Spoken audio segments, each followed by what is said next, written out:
तो आज की क्लास बहुत ही इम्पोर्टेंट रहने वाला है। तो जैसा कि पिछले क्लास में मैं हिस्ट्री का क्लास बेसिक ले चुकी थी, ठीक है। इसके बाद आज मैं चैप्टर 1 एंशिएंट का पाषाण काल सीखूंगी, ठीक है।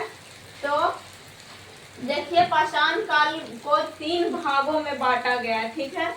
पहला है पूरा पाषाण काल, उसके बाद है दूसरा मध्य पाषाण काल और नव पाषाण काल। हम लोग इस वीडियो में जानेंगे कि पूरा पाषाण काल में मनुष्य यानी किस चीज का खोज किया, और मध्य पाषाण काल में किस चीज का खोज किया, नव पाषाण काल में किस चीज का खोज किया, ठीक है। तो पहला है पाषाण काल के जनक। तो ये एग्जाम में पूछा जाता है पाषाण काल का जनक कौन है, तो रॉबर्ट ब्रूफुस्ट, ठीक है, जो तमिलनाडु के पलवरम में हस्त कुठार का खोज किए हैं, ठीक है। ये रॉबर्ट ब्रूफुस्ट हैं जो तमिलनाडु के पलवरम में हस्त कुठार का खोज किए हैं, ठीक है।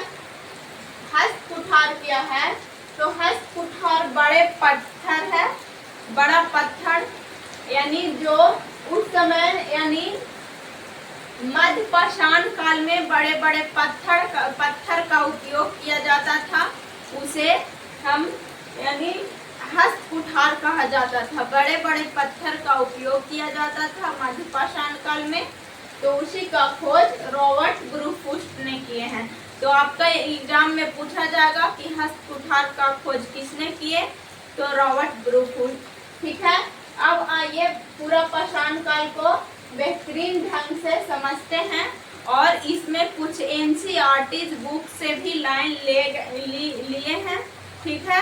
तो आप लोग कृपया वीडियो को अंत तक जरूर देखिएगा, क्योंकि आपको अगर लगता है ऐसा कि ये हमारे लिए कम इम्पोर्टेंट है, तो देखिए कम इम्पोर्टेंट नहीं होता है, ठीक है। आप कितना भी जानिए, लेकिन जैसे होता है ना कि गंदा पानी रहता है और एक साफ पानी रहता है, तो लोग गंदा पानी को बोलते हैं ये गंदा पानी है, लेकिन गंदा पानी का महत्व तब पता चलता है कि जब आग लगता है, तो गंदा पानी भी आग को बुझाने में मदद करती है, ठीक है। इसी तरह से आपको लगता होगा शायद कि ये क्लास हमको नहीं अच्छा लग रहा है, लेकिन आप बिल्कुल पढ़ के तो देखिए, आपको यही क्लास आपको एग्जाम में इसी से क्वेश्चन बनेगा, तो आपको इस क्लास का महत्व समझ में आएगा, ठीक है। तो चलिए बिना देरी किए हुए मैं समझाती हूँ। तो पहला है पूरा पाषाण काल। तो पूरा पाषाण काल है जो 20 लाख साल पहले, ठीक है, 20 लाख साल पहले पूरा पाषाण काल प्रारंभ हुआ था। 20 लाख साल पहले पूरा पाषाण काल प्रारंभ हुआ, ठीक है। इस समय मानव शिकार पर आधारित थे। इस समय के मानव थे जो शिकार करते थे, यानी इस समय भोजन पकाना नहीं सीखे थे, ठीक है। और इस समय आखेट जो शिकार यानी इस समय पूरा पाषाण काल का मानव जो शिकार पर निर्भर थे, उसे एक शब्द कहा गया है जो एनसीईआरटी के लाइन से लिया गया है। उसे क्या कहा गया है, आखेट खाद्य संग्राहक कहा गया है, ठीक है। तो पूरा पाषाण काल में के मानव जो शिकार पर निर्भर थे, उसे आखेट खाद्य संग्राहक कहा गया है, ठीक है। तो ये आपको एग्जाम में पूछा जाएगा कि अगर पूरा पाषाण काल के मानव जो शिकार पर निर्भर थे, उसे क्या कहा गया, तो ऑप्शन में देगा आखेट खाद्य संग्राहक, ठीक है। नेक्स्ट है कि शिकार पर में यानी क्या क्या उस समय के मानव खाते थे, तो शिकार पर निर्भर थे, फल पर निर्भर थे, और उस समय बाग बगीचे में रहते थे तो शहद भी होता था, यानी शहद पर निर्भर थे, फल पर, शिकार पर और शहद पर, ठीक है। सबसे पहले पाषाण काल के मानव नर्मदा नदी के तट पर बसे थे, ठीक है। सबसे पहले नर्मदा नदी के तट पर बसे थे। इस समय का जो जिंदगी था, जो घुमक्कड़ था, यानी मानव एक जगह स्थिर नहीं थे। जैसे आज हम लोग घर बना लेते हैं, किसी जगह स्थिर से रहते हैं। लेकिन उस समय था जो घुमक्कड़ जिंदगी था। अभी भी जैसे उसको क्या बोला जाता है, कुछ लोग रहते हैं उसको शायद गुलगुलिया या कुछ बोला जाता है, वो भी घुमक्कड़ जिंदगी की तरह जीते हैं। तो इसी तरह उस ये यानी पूरा पाषाण काल के मानव था जो घुमक्कड़ जिंदगी जीता था, कभी यहाँ कभी वहाँ कभी वहाँ। ना उस समय मकान था, ना घर था, और ना ही कृषि पर निर्भर था। ठीक है, तो उस समय शिकार करना था, बगीचे में जो फल था वही खाना था, पत्तियां फूल ये सब ही खाकर जिंदगी गुजारा करते थे। ठीक है, तो घुमक्कड़ जिंदगी यानी जो एक जगह स्थायी नहीं रहकर हर जगह कभी यहाँ कभी वहाँ कभी वहाँ। ठीक है, तो वही घुमक्कड़ जिंदगी जीते थे। इसके बाद पूरा पाषाण काल में ही आग का खोज हुआ। तो सबसे पहले एग्जाम में पूछा जाएगा कि पूरा पाषाण यानी आग का खोज किस काल में हुआ। तो आग का खोज पूरा पाषाण काल में ही हुआ। ठीक है, मध्य प्रदेश और यूपी के गुफाओं में चित्रकला में जिसमें जंगली जानवरों का चित्र मिला है। ठीक है, जैसे मध्य प्रदेश यहाँ भी यानी आदमगढ़ की पहाड़ी है, वहाँ पे गुफा है, उसमें चित्रकला यानी पशु का चित्र बनाए गए हैं। तो वो मेरा शॉर्ट्स वीडियो है इसी चैनल पे, उसमें आदमगढ़ की पहाड़ी, यहीं पे आदमगढ़ है। ठीक है, इसी पहाड़ी की गुफा में चित्रकला है। तो वो मेरा शॉर्ट्स में पहाड़ी का फोटो यानी वीडियो है जो डाला गया है। ठीक है, अगर आप लोग देखना चाहते हैं तो देख सकते हैं। ठीक है, तो सबसे पहले मध्य प्रदेश और यूपी के गुफा में चित्रकला मिला जिसमें जानवरों का चित्र था। ठीक है, अभी उतना दिखता नहीं है, मैं भी यहाँ गई थी लेकिन उतना दिखता नहीं है चित्रकला, लेकिन पहले तो था, अब थोड़ा मिट गया है। ठीक है, उपकरण, तो उपकरण में पूरा पाषाण काल में उपकरण था जो बड़े पत्थर था, बड़े पत्थर का उपकरण था। यानी बड़े पत्थर, इस समय के प्रयोग में बड़े पत्थर का प्रयोग किया गया था, उसे ही हस्त कुठार कहा गया था। और इसका खोज कौन किए थे, तो रॉबर्ट ब्रूफुस्ट। ठीक है, शायद मैं उस समय मध्य पाषाण काल बोली थी, मुझे याद नहीं है। ठीक है ना, तो रॉबर्ट ब्रूफुस्ट ने यानी बड़े पत्थर का खोज किए थे, उसे हस्त कुठार कहते हैं। तो इस समय यानी पूरा पाषाण काल में बड़े पत्थर का प्रयोग किया जाता था। ठीक है, तो सबसे पहले देखिए पूरा पाषाण काल 20 लाख साल पहले प्रारंभ हुआ था, और इस समय के मानव शिकार पर यानी शिकार पर निर्भर थे, जिसे आखेट खाद्य संग्रह कहा गया। शिकार करते थे, फल शहद यही सब पर निर्भर थे। उसके बाद सबसे पहले नर्मदा घाटी के तट पर यानी सबसे पहले नर्मदा नदी के तट पर इन लोग रहे।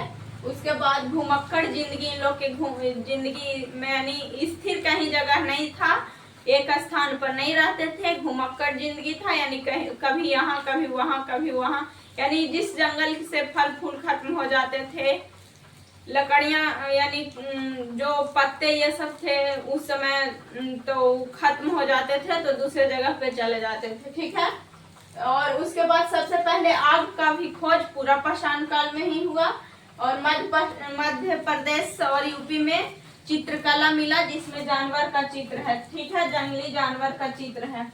उसके बाद है मध्य पाषाण काल। पाषाण काल को 3 भागों में बांटा गया, पूरा पाषाण काल, मध्य पाषाण काल और नव्य पाषाण काल।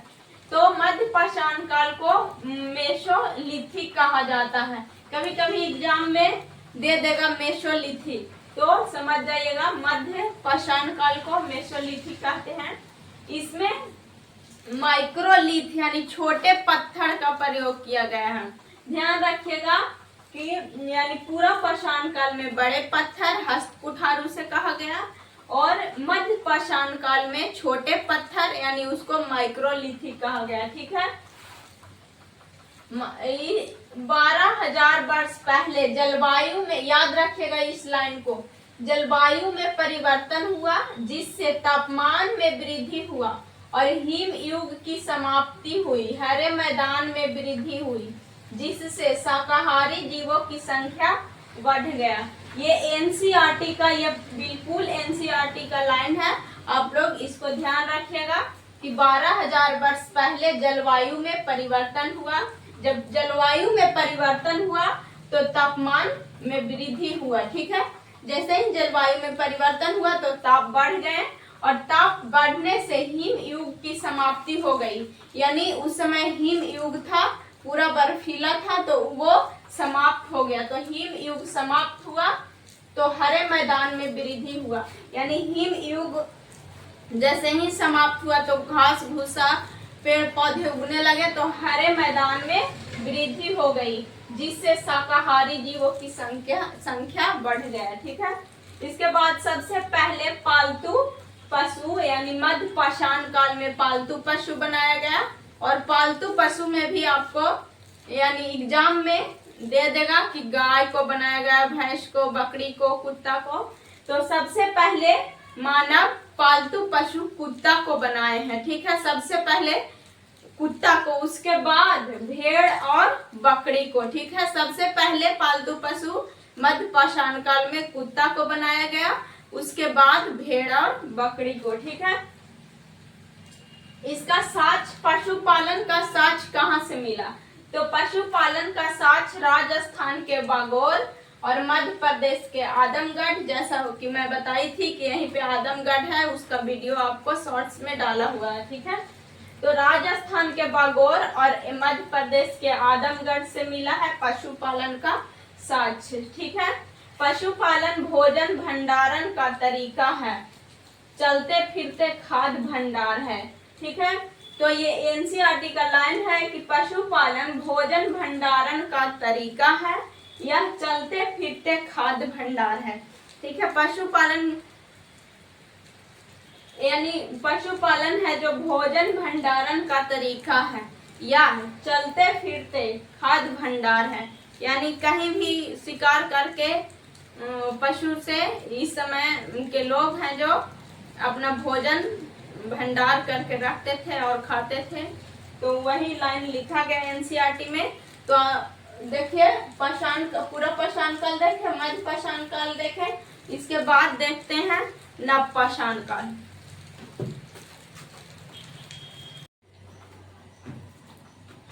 तीसरा है नव पाषाण काल। तो पाषाण काल को 3 भागों में बांटा गया है। तो तीसरा नव पाषाण काल है। नव पाषाण काल में ब्लेडे नुमा पत्थर का प्रयोग किया गया। इस समय पत्थर को यानी पतला बनाया गया ब्लेड जैसा, और ब्लेडे नुमा पत्थर का प्रयोग किया गया। तो पूछा जाएगा कि ब्लेडे नुमा पत्थर का प्रयोग किस काल में किया गया? तो नव पाषाण काल में। नव पाषाण काल में 1000 साल पहले प्रारंभ हुआ। इसमें अस्थाई जीवन प्रारंभ हुआ। अस्थाई जीवन सबसे पहले प्रारंभ कब हुआ? तो इसके पहले अस्थाई नहीं था, घुमक्कर जिंदगी था। तो नव पाषाण काल में अस्थाई जीवन प्रारंभ होता है लगभग यानी 10,000 साल पहले। ठीक है, जम्मू कश्मीर बुर्ज होम में, ठीक है, जम्मू कश्मीर बुर्ज होम में गर्त निवास का साक्ष्य मिलता है। इस समय अस्थाई जीवन प्रारंभ हुआ तो जम्मू कश्मीर के बुर्ज होम में गर्त निवास का साक्ष्य मिला। गर्त निवास मतलब इस समय के मानव को पता नहीं था कि क्या रहने के लिए मकान ऊपर जाएगा, ये पता नहीं था। तो वो गड्ढे खन खन के यानी गड्ढा बनाते थे और उसी में रहते थे। तो उसे गर्त निवास यानी उसी में निवास करते थे, गड्ढे खोद करके उसी में सब रहते थे, तो वो गर्त निवास कहलाया। ठीक है, उन्हें पता नहीं था कि क्या हमारा मकान ऊपर के जाएगा यानी ऊपर के घर बनेंगे, मकान बनेंगे, ऐसा पता नहीं था। ठीक है, तो वो गर्त निवास का साक्ष्य मिलता है जम्मू कश्मीर के बुर्ज होम में। ठीक है, सबसे पहला स्थायी जीवन नव पाषाण काल में प्रारंभ हुआ। इस समय पहिया का खोज हुआ, चाक का खोज हुआ और मृदभांड का खोज हुआ। मृदभांड मतलब मिट्टी से बर्तन बनाए जाते थे और चाक यानी जो चाक पर बर्तन मिट्टी का बनाया जाता है वही चाक है, और पहिया तो आप समझ रहे होंगे। ठीक है, तो पहिया, चाक और मृदभांड का खोज हुआ। घरेलूकरण की प्रक्रिया हुई, इसी समय घरेलूकरण की प्रक्रिया हुई। तो घरेलूकरण की प्रक्रिया मतलब क्या होगा, जब निवास स्थान के पास, घरेलूकरण प्रक्रिया मतलब जब लोग निवास रहते थे तो अपने निवास स्थान के पास पेड़ पौधे लगाते थे बाहर में, तो उसे घरेलूकरण की प्रक्रिया कहा गया। जैसे हम लोग अपना घर के बाहर कुछ फूल लगाते हैं, कुछ वृक्ष लगाते हैं, तो वो हमारी घरेलूकरण होता है। ठीक है, तो अपने निवास स्थान के बाहर यानी आसपास पेड़ पौधे लगाना, ये सब घरेलूकरण की प्रक्रिया कहलाया। ठीक है, तो घरेलूकरण की प्रक्रिया देखने को मिला नवपाषाण काल में। उसके बाद है कृषि कार्य प्रारंभ हुआ। तो सबसे पहले कृषि कार्य प्रारंभ हुआ, सबसे पहले स्थायी जीवन प्रारंभ हुआ नवपाषाण काल में। इसके बाद है कृषि कार्य प्रारंभ हुआ, तो इसका साक्ष्य मिलता है पश्चिम और उत्तर भारत में मेहरगढ़, जो किरथर और सुलेमान पर्वत के बीच है, यानी पश्चिमी उत्तरी भारत में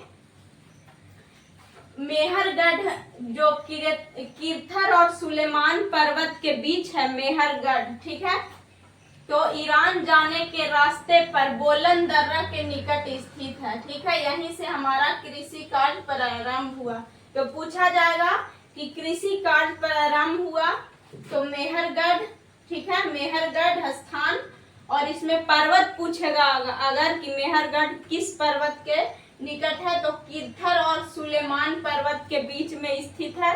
इसमें पूछेगा कि ईरान जाने वाली रास्ते है, ठीक है, कौन सी दर्रा के पास है, तो बोलन दर्रा के निकट में स्थित है। ठीक है, इसके बाद देखिए 8000 वर्ष पहले कृषि का प्रमाण मेहरगढ़ में मिला है। 8000 वर्ष पहले कृषि का प्रमाण मेहरगढ़ में मिला, और मेहरगढ़ में कृषि का प्रमाण मिला तो यहाँ जौ और गेहूं का साक्ष्य मिलता है। ठीक है, जौ और गेहूं का सबसे पहले साक्ष्य मिला, गेहूं और जौ का। मेहरगढ़ में घर का अवशेष मिले जिसमें प्रत्येक में 4 या अधिक कमरे थे। ठीक है, तो मेहरगढ़ में घर का भी अवशेष मिला है जिसमें 4 या उससे अधिक कमरे थे। और मेहरगढ़ में कब्र मिला है, कब्र मिला, कब्र में व्यक्ति के साथ बकरी को दफनाया गया है।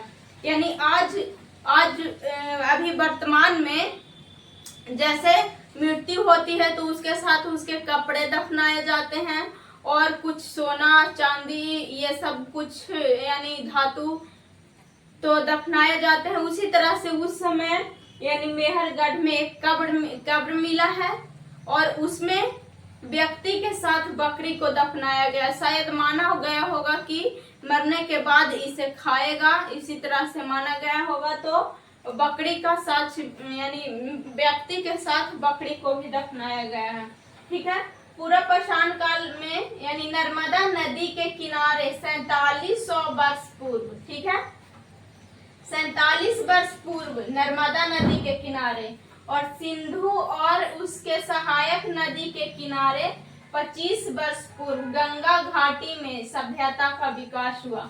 तो इस सभ्यता का विकास पूरा पाषाण काल में नर्मदा नदी के किनारे 4700 वर्ष पूर्व, और सिंधु और उसके सहायक नदी के किनारे 25 वर्ष पूर्व गंगा घाटी में इस सभ्यता का विकास हुआ।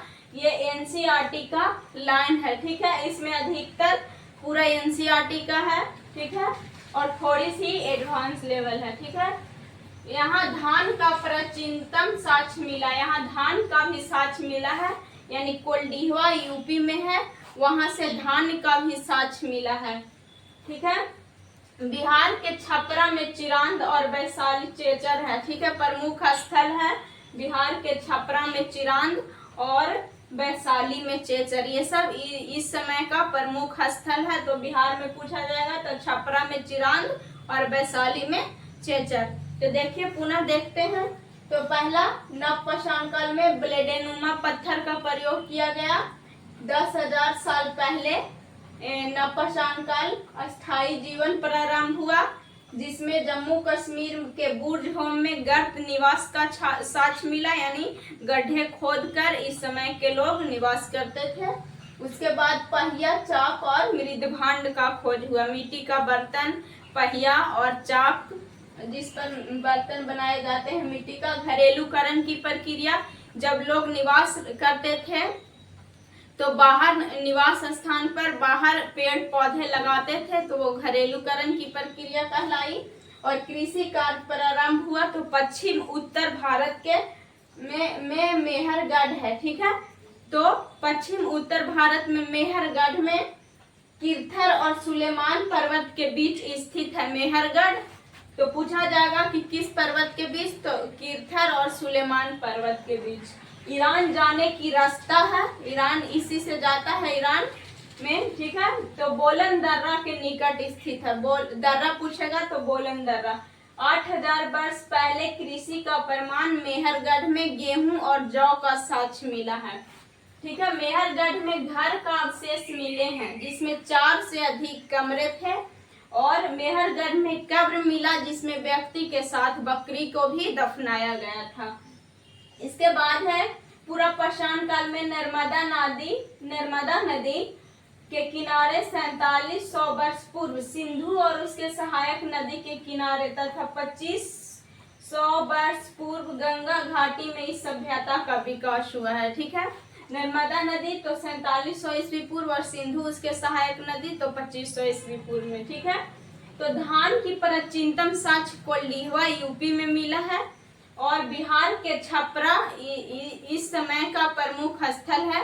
जो बिहार के छपरा में चिरांद और वैशाली में चेचर। तो आज की क्लास में मैं पूरा पाषाण काल समाप्त कर दी हूँ। अगर आप लोग हमारे चैनल पे नए हैं तो सब्सक्राइब जरूर कीजिएगा, लाइक कीजिएगा और शेयर कीजिएगा। कमेंट में जरूर बताइएगा कि हमारा क्लास कैसा लगा, ठीक है। तो फिर मिलते हैं नेक्स्ट वीडियो में। अंत तक वीडियो देखने के लिए बहुत बहुत धन्यवाद, ठीक है। नेक्स्ट में दूसरा चैप्टर ताम्र पाषाण काल से हम लोग चलेंगे। तो आज की क्लास में पूरा पाषाण काल समाप्त होती है। इसमें एनसीईआरटी का भी लाइन कुछ ली गई थी, तो आप लोग के लिए बहुत ही इम्पोर्टेंट है। चाहे आप बीपीएससी के हों, दरोगा को हों, बिहार पुलिस का किसी भी एग्जाम आप देते हैं जिसमें आपका हिस्ट्री से एंशिएंट से क्वेश्चन पूछा जाता है, तो इसमें से अवश्य देखने को मिलेगा।